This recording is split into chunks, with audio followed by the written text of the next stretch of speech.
Hello, everybody. Hi. Hi, everybody. It is Wednesday, September 11th, 2024. I'm just getting started here, and I do apologize. I'm a little bit late, but I definitely am here now. Thank you so much for everybody who's tuning in. Greatly appreciate it. How's your day going? Mine has been really good so far. Here in the beautiful state of Michigan, it is, gosh, it was like 86 degrees, which was beautiful, nice. And I was so excited that it was warm. Uh, we have a whole week of really warm weather coming up. Looking forward to that. I'm just checking everything right now to make sure that the live stream is going really good and that everybody can see it.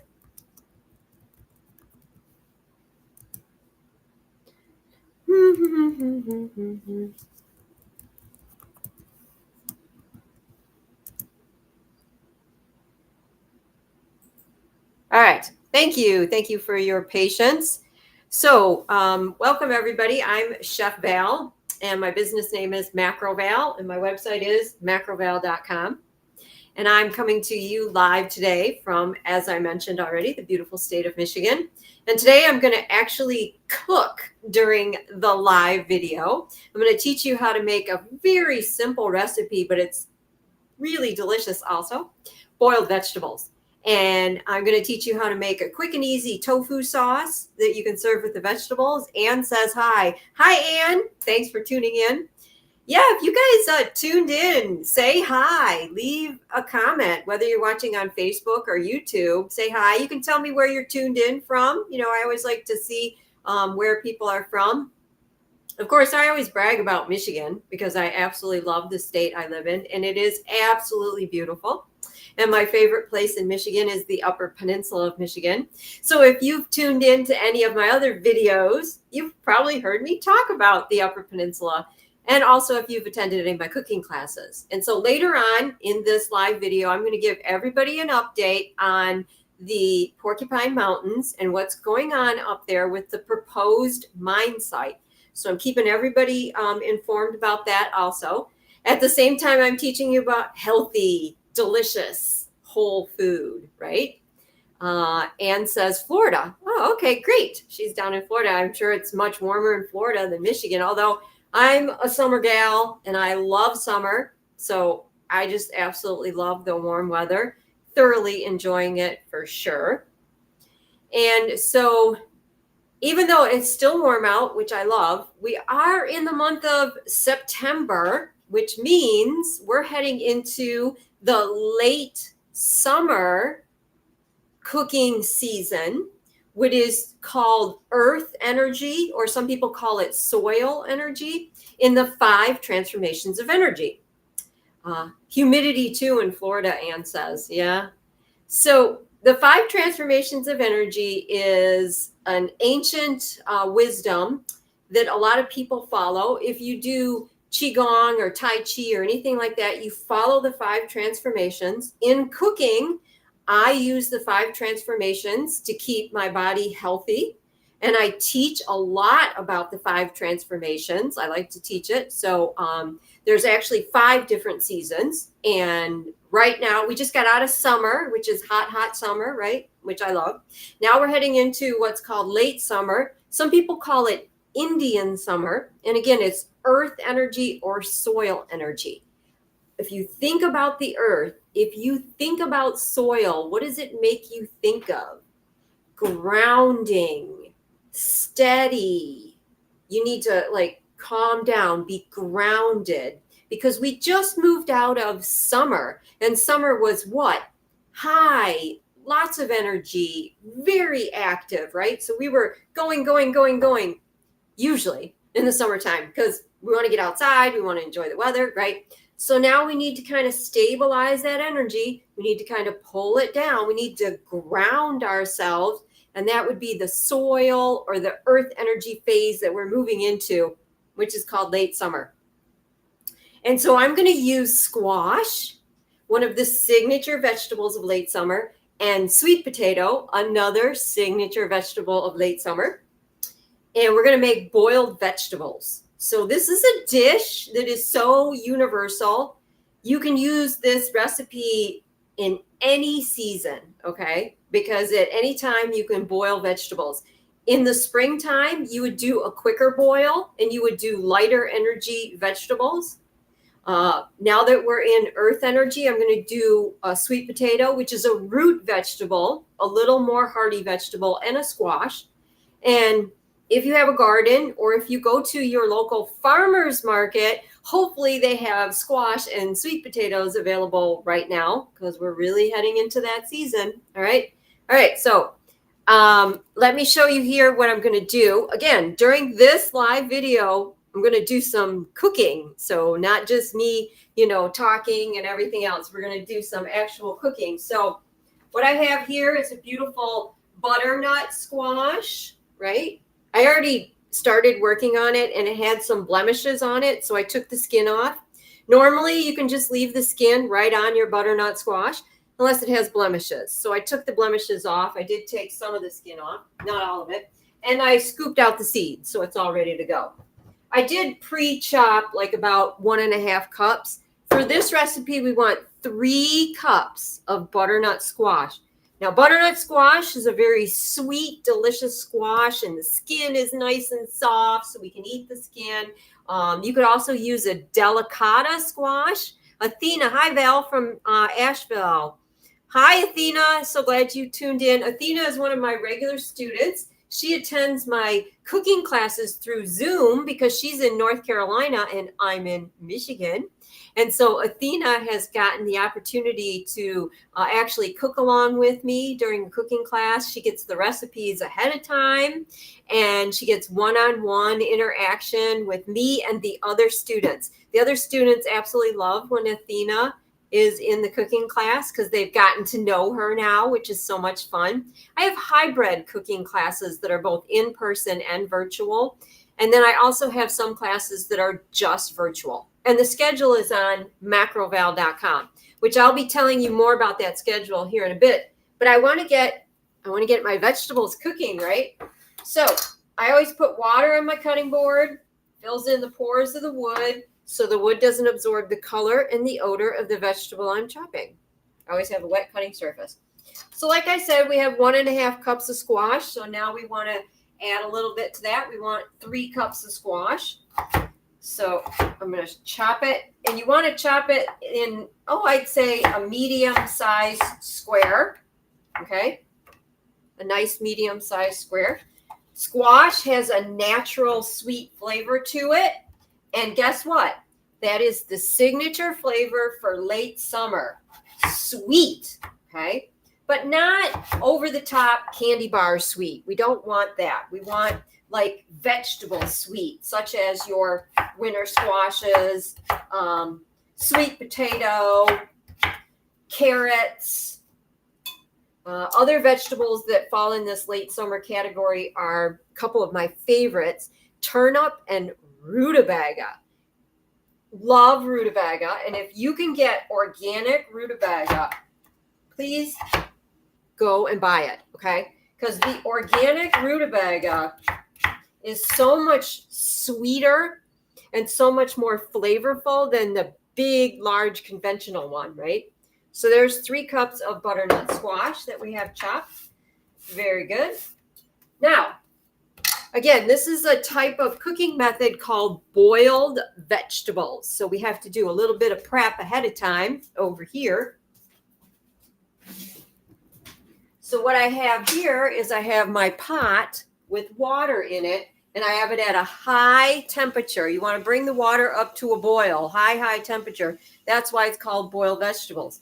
Some of the other tools that you're going to want to use after the vegetables are done boiling, you're going to want to use something to skim the vegetables out of there.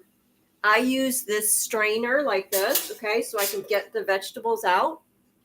And then I also have another strainer here that I have set up on top of this glass measuring cup. You could also use a bowl, whatever, but you want to drain the vegetables. That's why I have this strainer here, okay? So the whole idea, the whole concept of boiled vegetables is you put one vegetable in there and let it boil until it becomes soft. That's going to take approximately 7 to 10 minutes, depending on how high your boil is and what vegetable it is. Now, squash and sweet potatoes take approximately 10 minutes, maybe a little less. We'll see. You want to check it with a fork, right, to see when it's done. So the first thing we're going to do, we're going to put 3 cups of sweet potato, or I'm sorry, we're at the squash. Oops, I said the wrong thing. Squash. We're at squash right now. And again, it's on a high temperature, so it's just boiling away. This is called boiled vegetables, okay? Now, winter squashes also are high in vitamin C. You need your vitamin C. Vitamin A, good for your eyes. Ridiculously high in fiber, calcium, iron, potassium, fantastic for your heart, okay? All of those things in squash. And again, as I mentioned, I'm using a butternut squash, but you could use a delicata, one of my favorite, acorn. You could even use a yellow summer squash, since those are still very much available coming out of people's garden. But a yellow summer squash is very soft, so that would only go into the boiling water for like 3 or 4 minutes, and then it'd be done, okay? So the winter squash and the sweet potato is what we're working on today.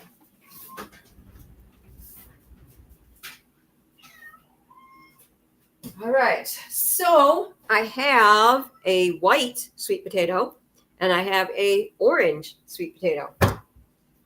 You could use either one for this recipe. So we got 3 cups of butternut squash, and we're going to use 1 sweet potato, whether it's a white or an orange one, but get a medium-sized one. Don't get like one of those ridiculous honking big ones, right? We just want a medium-sized one. Now, while I'm sharing this recipe for you, guess what? This recipe is also my September recipe of the month on my website, macroval.com. So you can go to the website and see that.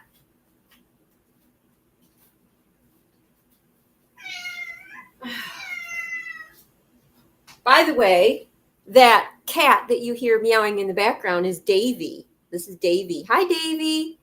Davy is 1 year old. He actually was born last year in June. He was part of the kittens that I had, and I saved him. Okay, Davy, you can stop meowing now. Named after Davy Jones of the Monkees. All right? Yeah. Let me just wash my hands now because I picked up my cat.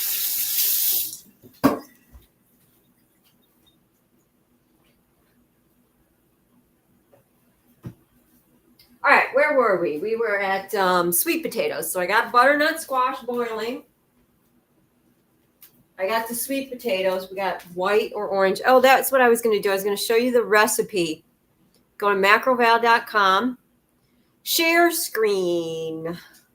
Here it is.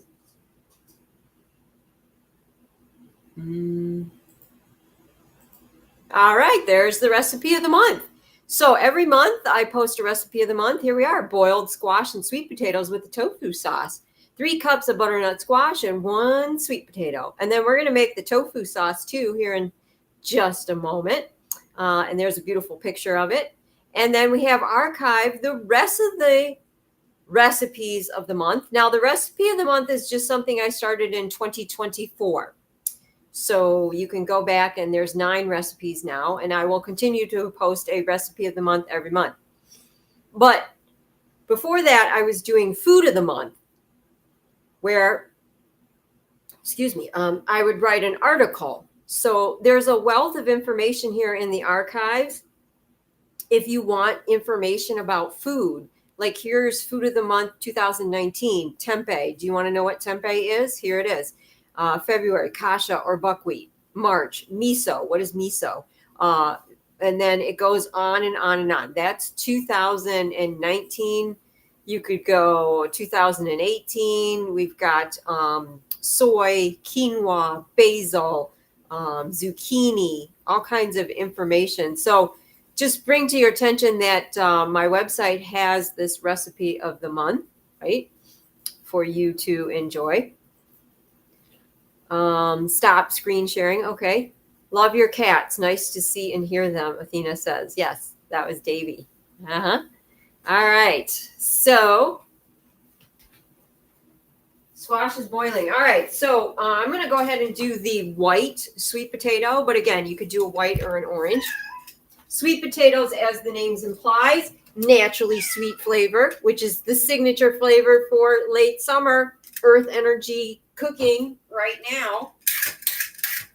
I am going to take the skin off of the sweet potato, and that's a texture thing with me. I just like sweet potatoes in this recipe without the skin. If you want to leave the skin on, by all means, you could. I'm taking it off, okay? Just because I like it better that way. And when you're eating vegetables on a regular basis, it's best that you leave the skin on as many vegetables as possible, because most of the vitamins and minerals are located right underneath the skin, okay? All right.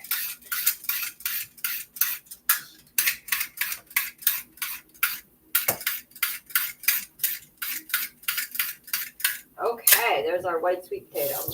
Like I said, in this live video, we're doing actual cooking. Okay, here we go. We're going to cut the white sweet potato up in pieces that are kind of similar to the squash pieces. So our dish will be kind of pretty and uniform, and they're going to have like the same size, right? Now, people are going to ask, what's the difference between a white sweet potato and an orange sweet potato, right? Well, let's see. This one's white and the other one's orange. The white one, there's a debate. Which is sweeter, the white one or the orange one? Some people say the white one's sweeter. Some people say the orange one is sweeter. Hey, if you're watching this video, go ahead and leave a comment and tell me, do you think the white one's sweeter? Do you think the orange one's sweeter? What do you think? And which one do you like, or which one do you prefer, the white one or the orange one?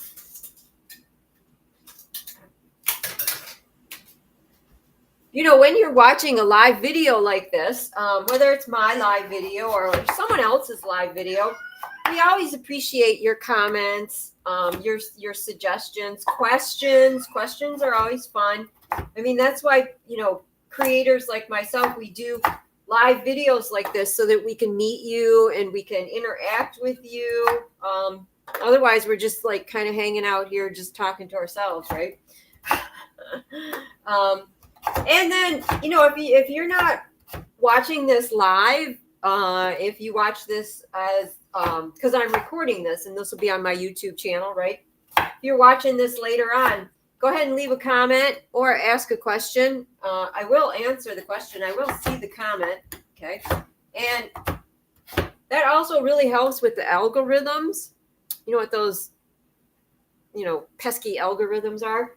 That means how many people are actually going to see what you did.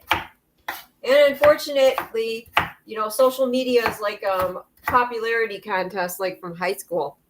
So if nobody comments, nobody hits the like button, nobody interacts with your video, then nobody sees the video. But the more people that interact and like it and make comments, guess what? The more people see it,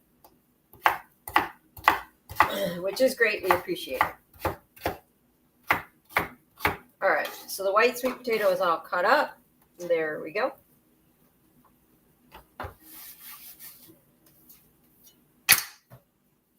Which do you like better? Sweet potato or squash? Which one do you think? Sweet potato or squash? Which one is your favorite? I think I would have to say, God, that's a really hard question because, in the fall time when all the squashes come, squash is my favorite. I love it.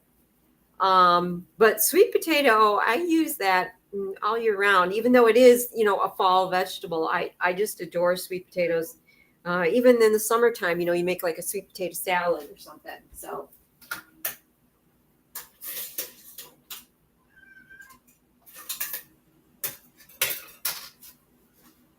All right, so the squash is still cooking, just so you know.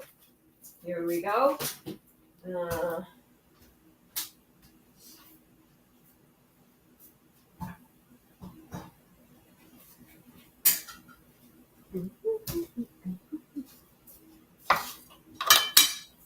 I got something to show you here. It's the tofu for the tofu sauce.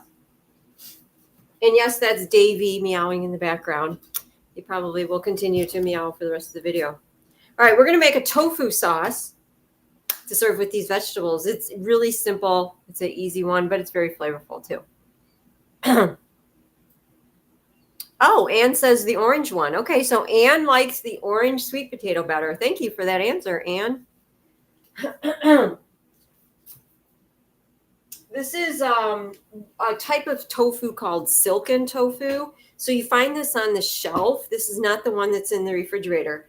However, you can use the refrigerated fresh tofu for this recipe if you want to. But I discovered something, I think it's been like 2 weeks ago now, that I wanted to let everybody know.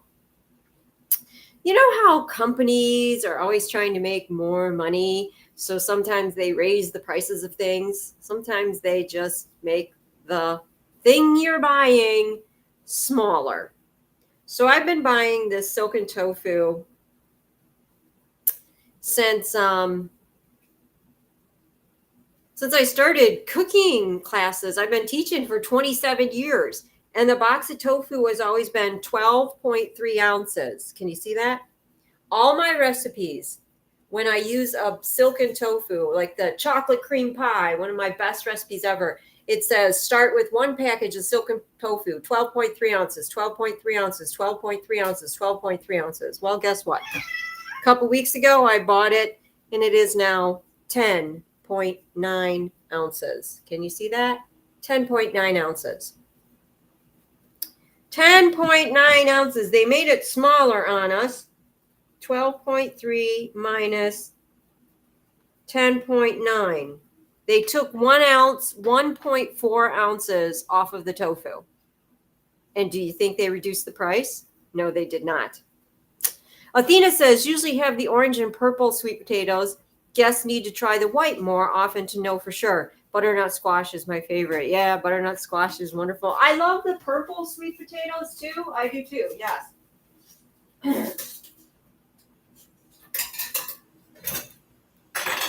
Unfortunately, though, here, I don't always find the purple sweet potatoes.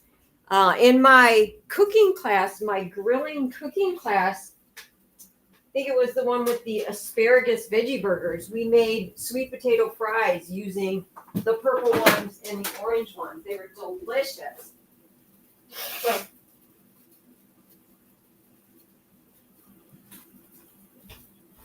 all right. Look at this. You take the squash and you take a fork and you go like this, right? That's called fork tender. So they're done. So we're going to take them out. You see what I'm doing? We're going to take them out and let them drain. Just like this.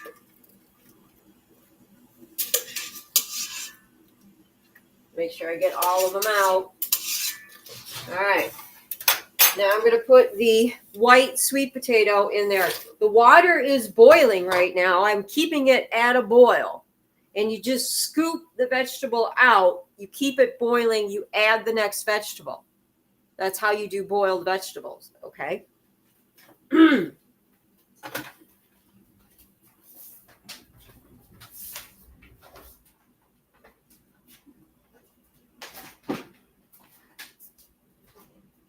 Okay, back to our tofu that I told you about. So the frustrating thing is now I'm missing 1.4 ounces in the new package. Some recipes that's going to make a difference. Some recipes not so much. This sauce, if you're doing a sauce, your sauces are probably going to come out okay, missing 1.4 ounces of tofu. The chocolate cream pie, again, one of my signature recipes that's in year-round healthy dishes cookbook, has the chocolate cream pie in here, one of my best recipes. I would think that 1.4 ounces of tofu being missing from the pie would make a difference. So now I'm going to have to cut open 2 packages and take 1.4 ounces of tofu from another package when I make my chocolate cream pie. I'm going to have to figure that out. So not very happy with the company that reduced the size of the tofu. It was already small at 12.3 ounces when most recipes call for 1 pound of tofu, which would be 16 ounces. So they kind of gypped us. But we're going to go ahead and use the 10.9 ounces for the sauce, and it's going to work out perfectly fine, okay? So I'm going to take this out of here. And if you're using fresh tofu from the refrigerated section, it's probably going to be 14 or 16 ounces, right? So you're going to have to adjust that because that's going to make a difference in the way it's going to taste when you put the seasoning with it. You're definitely going to want to add a little more seasoning. All right, I'm taking the tofu out of the box.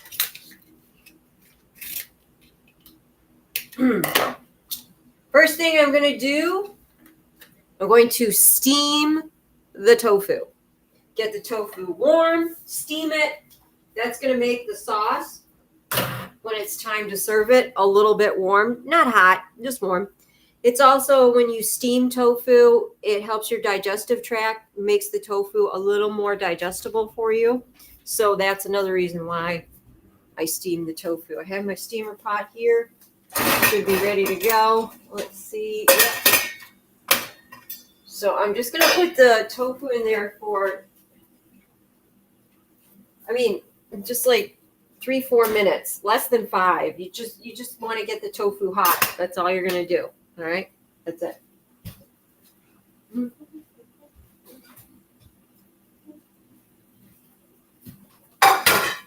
All right, so we got tofu steaming. We've got white sweet potatoes cooking, boiling.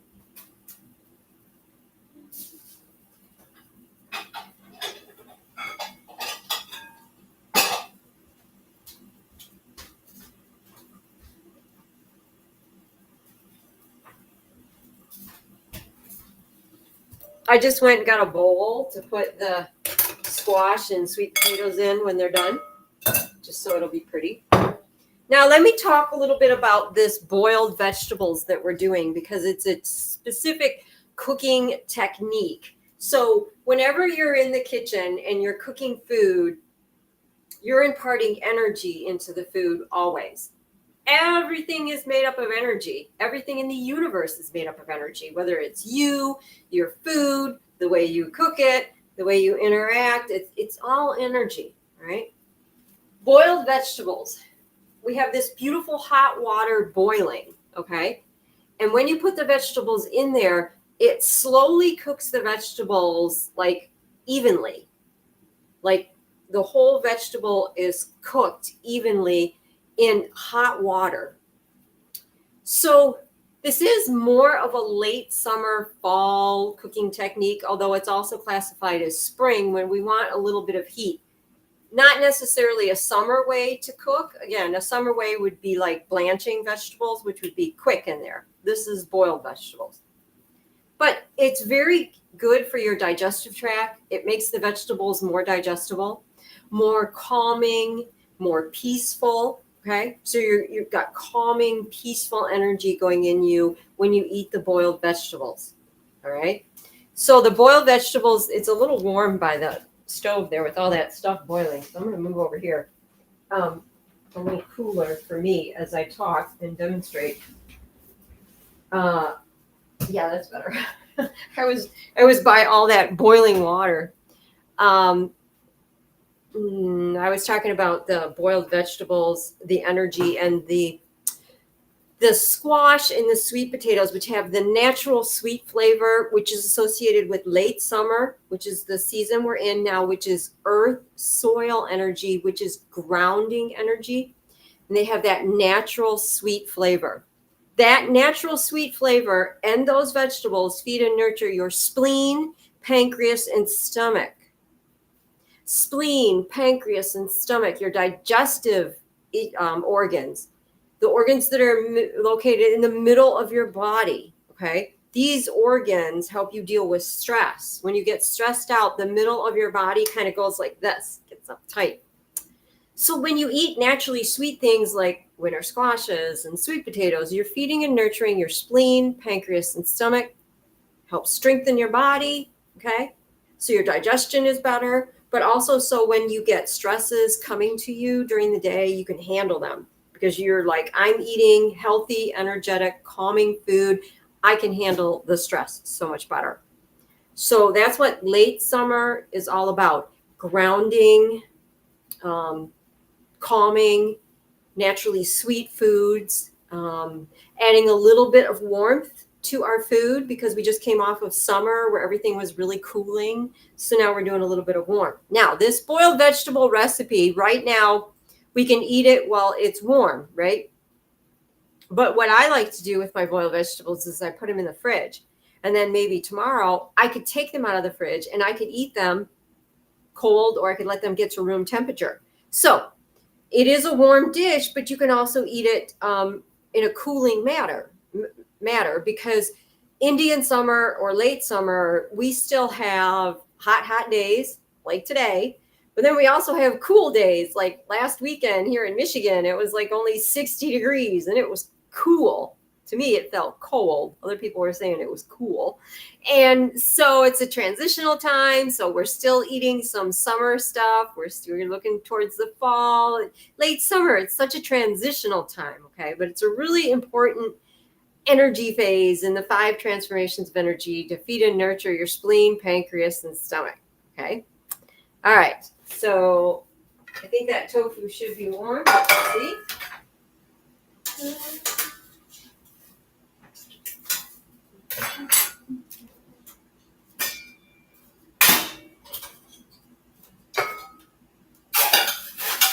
Yeah.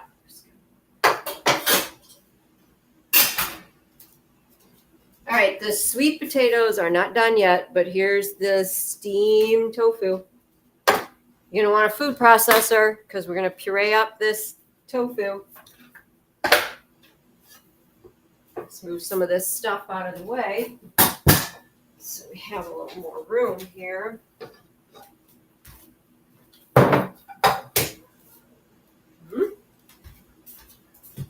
All right, food processor. I'm going to put the tofu in the food processor.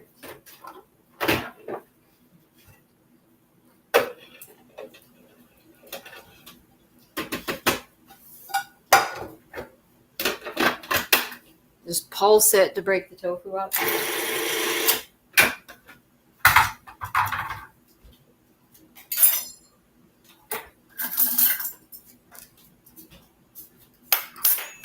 We're going to add 1 tablespoon of tahini, sesame seed paste, good quality fat.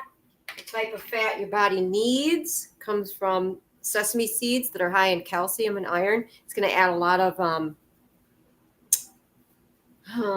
richness to the sauce. 1 tablespoon, okay? And then we also want 1 tablespoon of this other ingredient you may not be familiar with,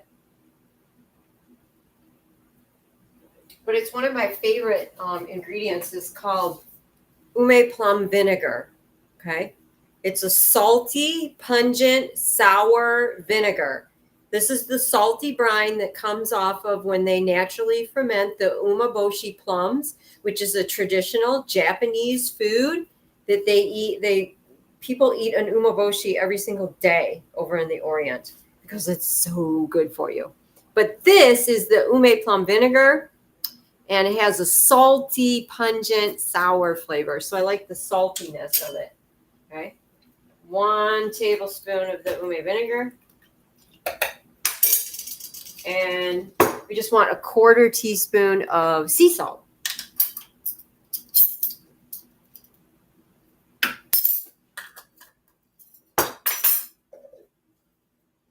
All right, I'm going to turn the food processor on and puree it, so it's going to get noisy in here, so just give me a minute here.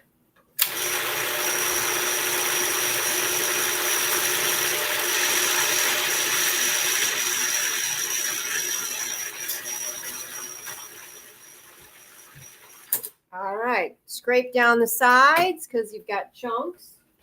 Here we go.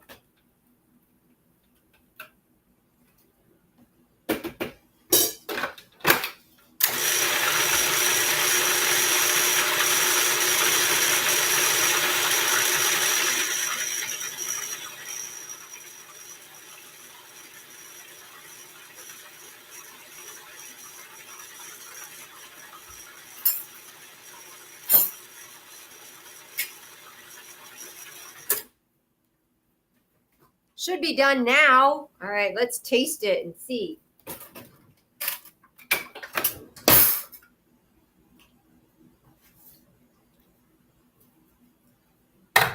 Yum. Oh, is that good? Woo! That is so, so good.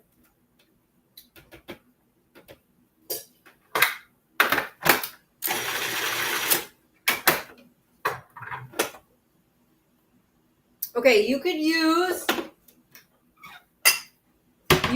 this sauce to serve over the boiled vegetables. Great compliment. You could use this sauce as a dip. You could use it to serve over pasta, over brown rice, over millet, any whole grain, quinoa, anything like that. It's great for that.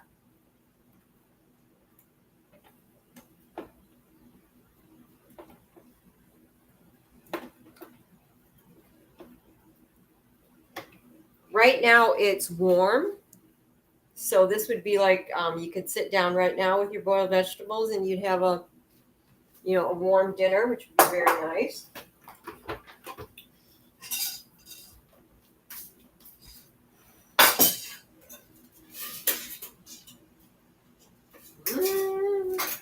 Okay, the sweet potatoes are done. Let's take them out of the boiling water. Here we go.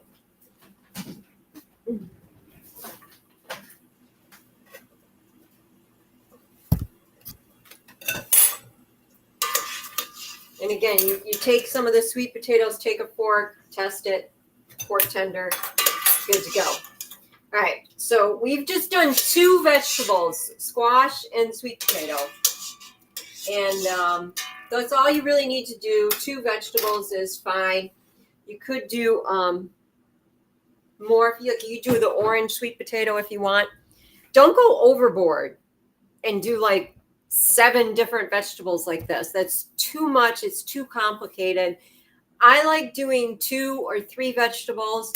I might do 4 sometimes, but usually 2 or 3 vegetables, for a side dish. This is fantastic. Make enough so that you have some for tomorrow for your leftovers, right? As I mentioned, right out of the fridge. They taste delicious. Okay.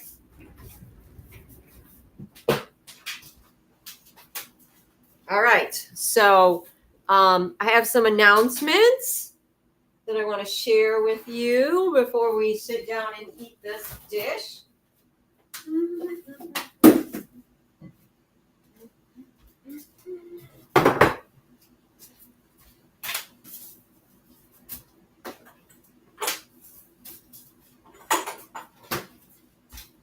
You guys hungry?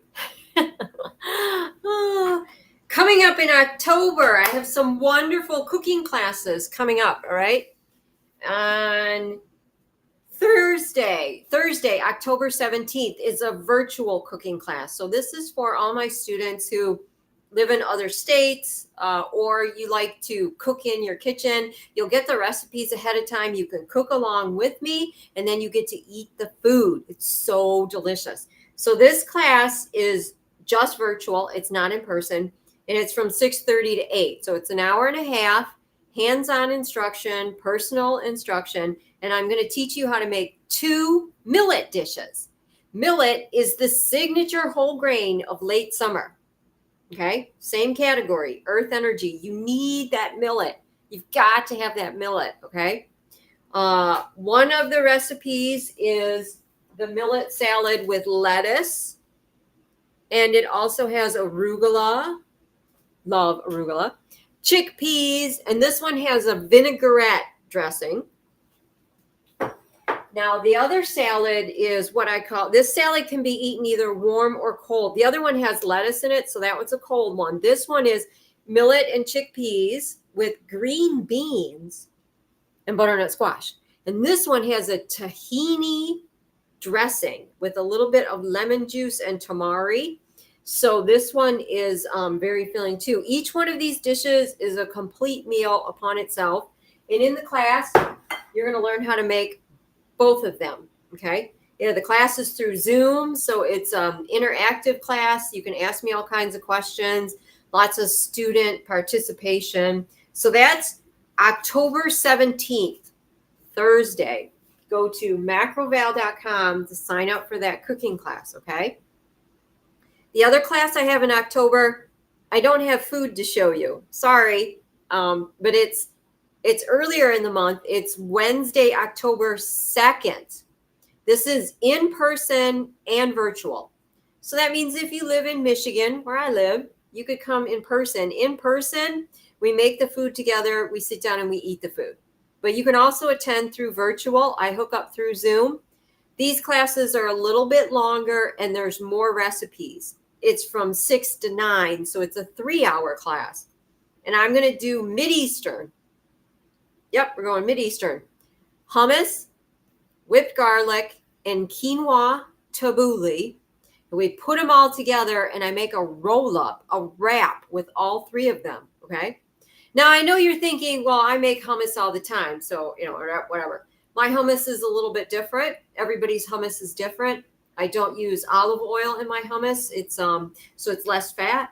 Whipped garlic, that's one of my signature recipes, okay? I've revamped the whipped garlic recipe and I've made it a little bit different for some of my students were requesting that it was too garlicky, so I've adjusted it. And quinoa tabbouleh. Tabbouleh is a traditional Mid-Eastern food that has bulgur in it. Bulgur is in the wheat family, so it has gluten. Quinoa, gluten-free. Also, bulgur usually has a lot of tomatoes. I don't cook with nightshade vegetables, so I don't use tomatoes in my quinoa tabbouleh.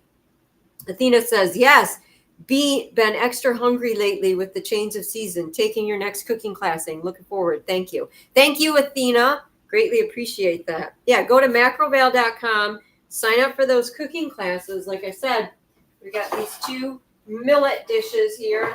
I'll keep those in the picture. So let me tell you about some updates and some information that you need to know.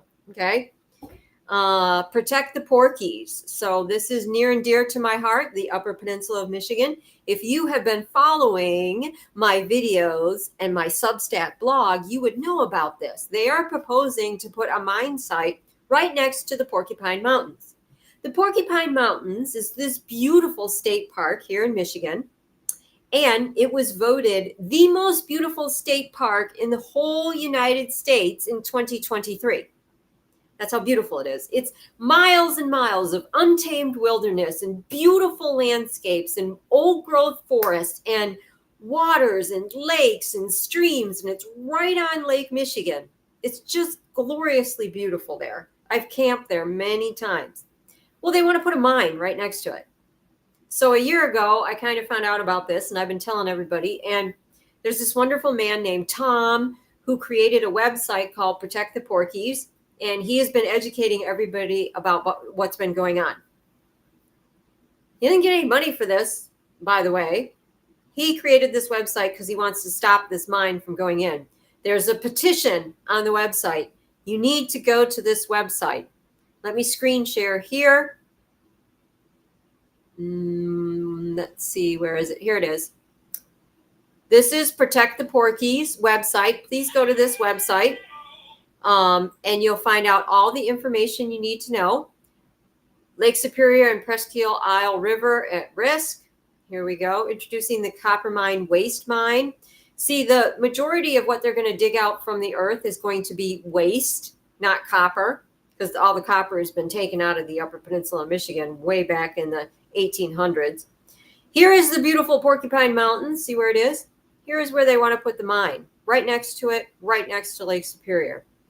There are so many things wrong with them doing this, and Tom has laid it all out for you. Now look at this.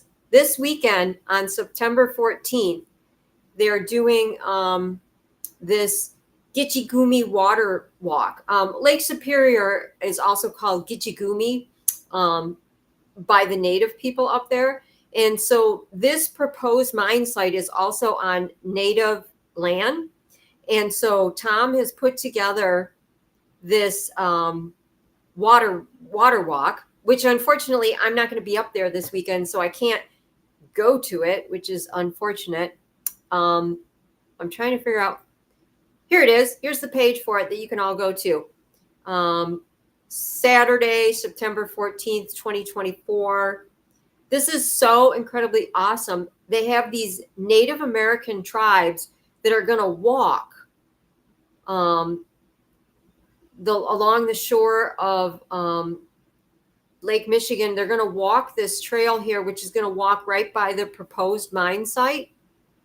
You can walk for as little amount of time as you want or as long. Now, the Native Americans consider this a sacred walk, a walk of prayer. So while this walk is going on, they're going to be praying to Lake Superior. They're going to be putting out energy. I think this is so beautiful and so absolutely wonderful. They want to save this area. They want to save Lake Superior. And so this is happening this Saturday, the 14th. Again, I'm not in that area, so unfortunately I can't go. But there is a place where you can donate some money to help with this. And I did donate some money to help this take place. And it's all on this page on Protect the Porkies. So you can go there. Stop screen sharing. Okay. Stop screen sharing. So that was what I wanted to tell you about. Now, I recently wrote a blog about my vacation in August when I was in the Upper Peninsula of Michigan, and I went to where this proposed mine site is being proposed, but they've already started clear cutting the area. They've already started rerouting the waterways. They've dug these horrible looking trenches. It's just terrible what's happened to the wilderness there.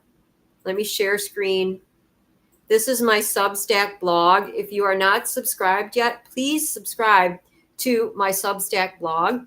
I write these articles about not only like all kinds of things. I write about, organic corn, whole wheat, and how it's good for you and how it's an ancient form of wheat. I've written about various different mulberries, blueberries. So I write about food and health, but I also write about things like this. I have written 9 blogs about the toxic coating appeal that they want to put on our fruit and vegetables. So it's just a wealth of information. It's my blog. You can sign up for free. You'll get the blog for free. If you feel so inclined to become a paid subscriber, that really helps me out. And you can subscribe for a very small monthly amount if you want to. And I greatly appreciate it. But here's my blog about the Porcupine Mountains. I was there in August. This is what it looks like. It's just horrible. They've built this big, huge ditch with the intention of having the natural water that flows up there. They've rerouted it and they want it to just go to this weird place that it wouldn't naturally be. This is Tom. I met Tom while I was up there. He took me back there and he showed me what was going on. Now, this is the beautiful trail as you're hiking down the North County Trail, which is the mine site is proposed to be right next to this hiking trail. And again, when you're up there, you're in the middle of the woods, complete silence, nobody for miles. It's so beautiful. It's so grounding. It's so healing. It's just amazing. All right. But next to this beautiful hiking trail is where they proposed this mine site. Now, this was the gate that you could go, you could walk through the gate. You could actually go there. And it takes you to this place. Like you're in the beautiful woods, pristine, beautiful. And all of a sudden you come across this clear cutting. They've cut all these trees down and they've built this horrible looking trench. It's just as far as the eye could see. And then here they have big mounds of dirt. This is where they've come in. They've bulldozed. They've made roads. It's just very destructive. It just looks horrible. They've done all this because they were allowed to get permits to go in there and start ruining the forest before the mine has actually been approved. So they got permits, but the mine hasn't been approved yet. Here's things you need to know.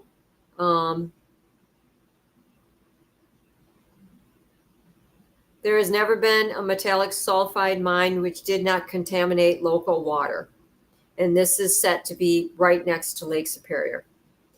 In addition to destroying 50 plus acres of wetlands and forever altering the course of 5 streams, the project would be permitted to dump 500,000 gallons of wastewater per day into a local creek, which empties into Lake Superior.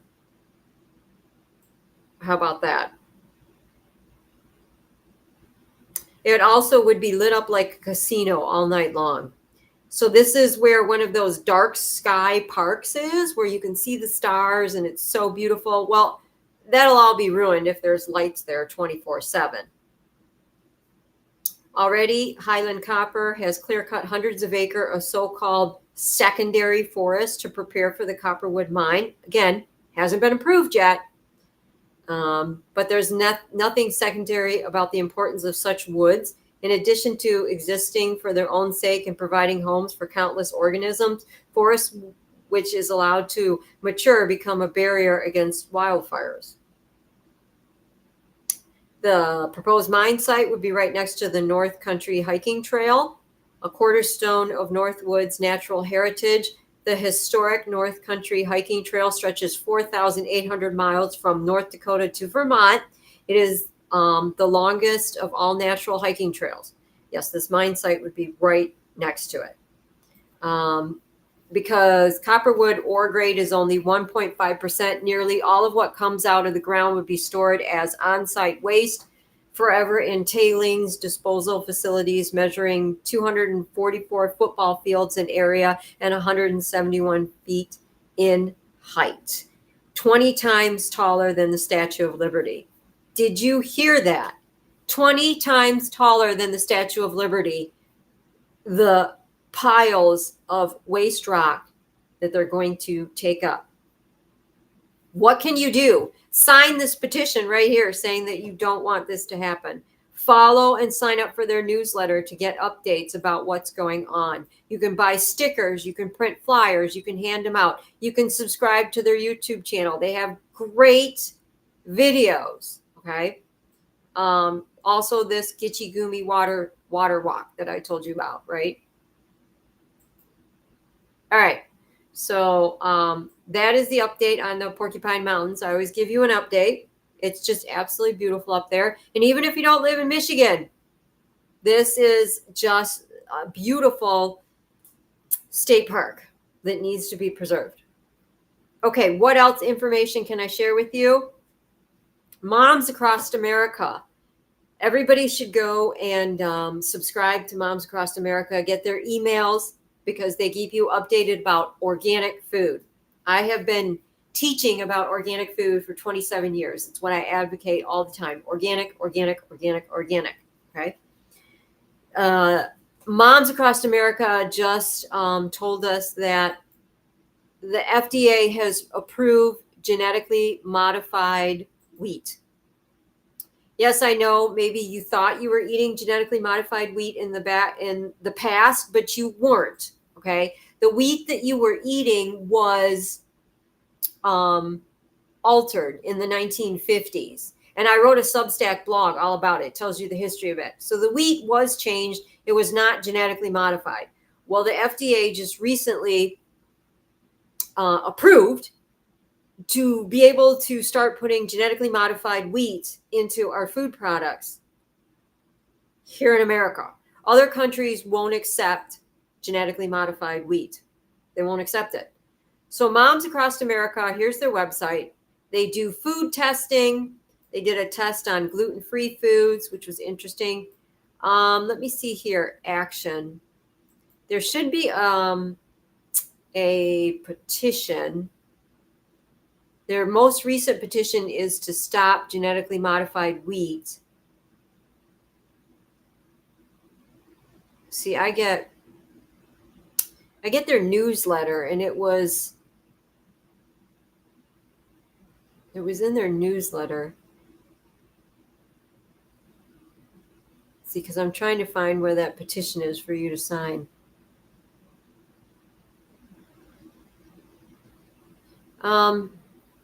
Sign up for their email and you will get notified. This is their Moms Connect call that they do every Monday night, except for certain nights when they can't. But I have been the special guest on their Moms Connect calls a few times. Wonderful group of people. And like I say, they advocate organic food, which I absolutely love. And I always learn something in their Moms Connect call, which I greatly appreciate. So yeah, I wanted to tell you that the FDA just recently approved genetically modified wheat to start being introduced into our food. All right, so that's Moms Across America. I wanted to tell you about that. Stop screen sharing. All right, so today in the live, I taught you how to make boiled vegetables. Let me get them here.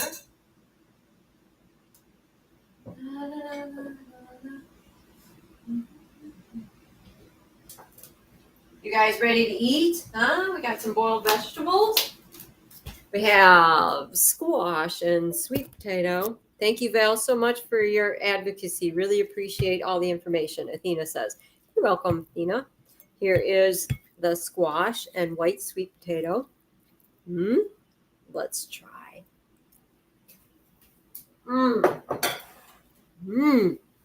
Oh, the white sweet potato. So absolutely delicious. You can just eat the vegetables just like this. Trust me, you can. But we can serve it with the sauce, right? We'll put some of the vegetables on the side like so. And this would be your side dish, that you would serve with. Oh, look, one of them fell in the sauce. Let's try it.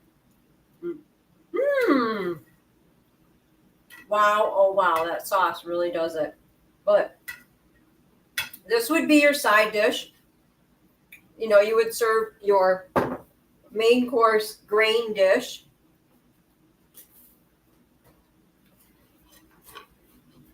Such as a millet dish, right?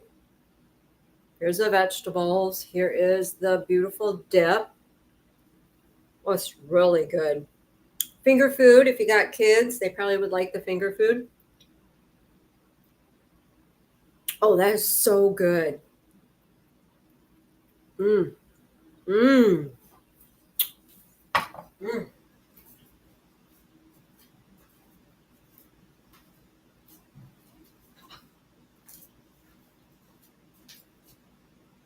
Oh, yeah, I forgot to mention. What are you going to do with the leftover water that we did the boiled vegetables in? Brian says hi. Hi, Brian. You can drink this water. This is like a vegetable tea. And it's full of electrolytes. That's where electrolytes come from your vegetables. What I usually do with this water is I use it as a soup base for the next soup I'm going to make, because I have soup for breakfast every morning. So I make soup all the time, right? But is the white sweet potato on the sweeter side? Athena asked. Well, that's a good question, Athena. I kind of talked about that earlier. Some people will say that the white one is sweeter, and some people will say the orange one is sweeter. Recently, in a cooking class, one of the grilling classes that I had outside in the summertime, I asked the students, what do you guys think? Do you think the white ones are sweeter or the orange ones? And I swear, half the students said the white ones are sweeter, and half the students said the orange ones are sweeter. I think the white ones are a little more, what's the word I'm looking for? Starchy. But they're delicious. A little more starchy. So it would be really hard for me to say which one is sweeter, really. Both of them work. Really, they do. So I think it's a personal preference, which one you think would be sweeter. All right. Well, thank you so much, everybody, for your comments, your questions. I just love the interaction. Hey, if you found value in this video, please also share this video, okay? The only way that people are going to see the video and be able to make these beautiful boiled vegetables if more people see the videos, right? And as we talked about earlier, those dang algorithms. If people don't watch your video, if they don't like your video, if they don't interact and comment on your video, wah, wah, they just think, oh, we're not going to show this to anybody, so it must not be interesting. And whenever I watch a live video, I always make sure and say hi or I comment or something like that, just to interact. It's greatly appreciated also. My website is macroval.com. Upcoming millet cooking class, 2 millet recipes. That class is virtual through Zoom. And that class is on Thursday, October 17th. On Wednesday, October 2nd is Mideastern. Hummus, whipped garlic, quinoa tabbouleh roll-ups. That's going to be a lot of fun. Actually, my students requested that because they tasted my roll-ups and they went, oh, you got to teach us how to make this, because they loved it. Okay. I have one more thing to show you just because I'm super excited about it. I picked arugula out of my garden today. Fresh arugula that I grew in my garden. And as I was picking it, the aroma of arugula was just so wonderful. I don't know about you, but I adore arugula. It's got like a bite, like a I want to say peppery, but it's not that bad. But arugula is in the kale family. It's in the cabbage family. It's fantastic for you. And I didn't get much out of my garden this year, but I did get arugula, and I was super excited about that. So I wanted to share my arugula with you.